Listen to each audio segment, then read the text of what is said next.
Est-ce que ça vous est déjà arrivé de vous demander, en regardant un flocon de neige tomber, pourquoi a-t-il cette forme particulière?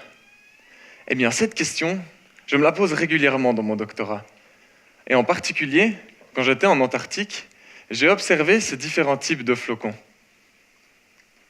Vous connaissez le dicton qui dit que chaque flocon est unique? Eh bien, c'est une bonne occasion pour vous montrer pourquoi. Les cristaux de glace grandissent typiquement dans les hauts d'un nuage par déposition de vapeur en différentes formes, en hexagone, en étoile ou en colonne. Lorsqu'ils sont assez grands pour tomber, ils peuvent entrer en collision et rester collés, formant ce qu'on appelle des agrégats. L'agrégation conduit donc à de plus gros flocons qui vont tomber plus vite, augmentant ainsi l'intensité des précipitations. D'autre part, lorsque les cristaux de glace entrent en contact avec des gouttelettes d'eau dans les nuages, celles-ci peuvent se solidifier à la surface, formant ce qu'on appelle du givrage. Le givrage rend les cristaux plus sphériques, plus denses, augmentant ainsi la quantité de neige qui tombe au sol. Cela semble clair. Les conditions météo influencent la formation des flocons de neige. Eh bien, le but de mon doctorat, c'est de comprendre comment. Et pour cela, je me base sur des données que nous avons récoltées dans les Alpes suisses, en Corée durant les Jeux olympiques d'hiver et en Antarctique.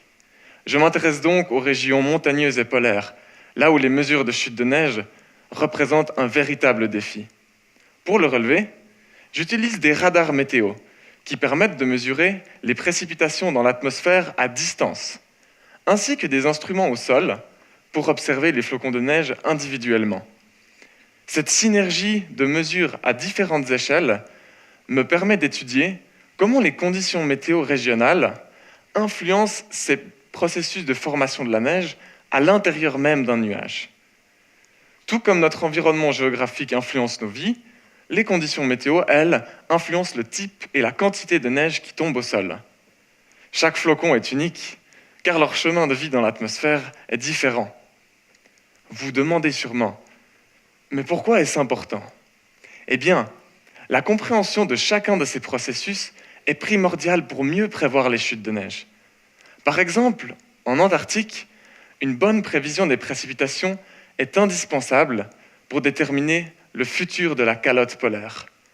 Chaque flocon joue un rôle pour compenser sa fonte, tout comme chaque être humain a un rôle à jouer dans la lutte contre le changement climatique. Merci de votre attention.